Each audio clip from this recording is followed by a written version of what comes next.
The darkness eclipses all again. When it dissipates, I find myself standing in front of a very old gate made of metal.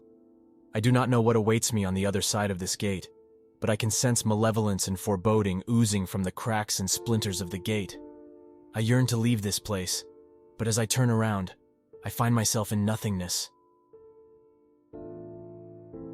I turn back to the gate, and it dawns on me that this path is all there is in this plane of existence.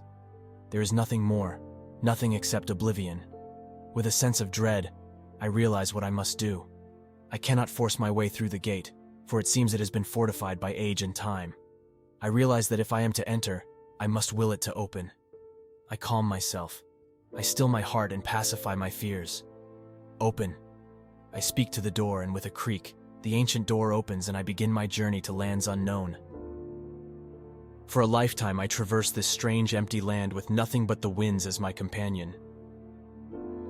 As I walk further into this land of unknown, I begin to hear whispers, thoughts and memories of long-dead men.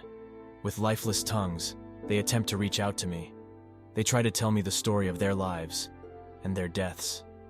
But as parchment in heavy winds, their voices are barely discernible from the eerie silence of this land. And so I do all I can to ignore the voices of the dead. Slowly, I continue my journey. In time, I find myself standing in the middle of an enormous burial ground. So large is this burial ground that the graves stretch far beyond the boundaries of my sight. Even though my companions are not with me, I feel their presence lingering in the air, and so I ask, where is this place? But reason does not give an answer to my question. Instead, he beckons me to journey further, and so I do. More millennia pass in this land of death, and still I do not reach the end. The deeper I journey, the more I hear thoughts and voices from long-dead tongues. Echoes of the past, absent of life, devoid of any future. The whispers of the dead are as cold and empty as the ancient bones that lie beneath the grounds I walk. Anchored in terror, shrouded in fear, I hasten my journey till my feet begin to tire and my tongue begins to dry of thirst. As my body can take no more of the journey, I call on reason yet again, and my companions finally appear. They stand in the distance as misshapen entities, shrouded by the darkness of night. Who are these people that are buried here?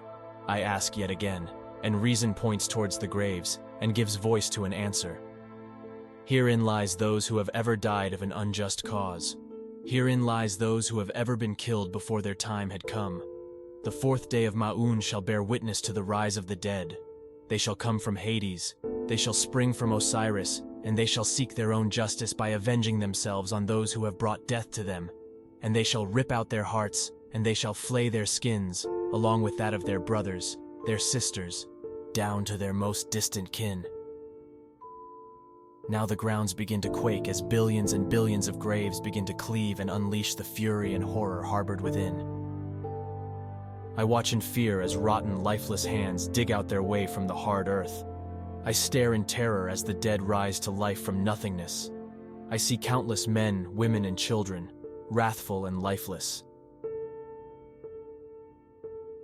As the very winds around me begin to burn from the wrath and rage of the dead, I beg my two companions to take me away from this place, and everything begins to fade until there is nothing but blackness. Now, submerged in emptiness, with nothing but silence and oblivion as my companions, I wonder in fear what horrors and monstrosity the fifth day of Ma'un shall bring. In nothingness I remain, waiting. Do you like the story so far? Please hit the like button and also subscribe and turn on the notification button so you will be among the first to watch the events of the fifth day.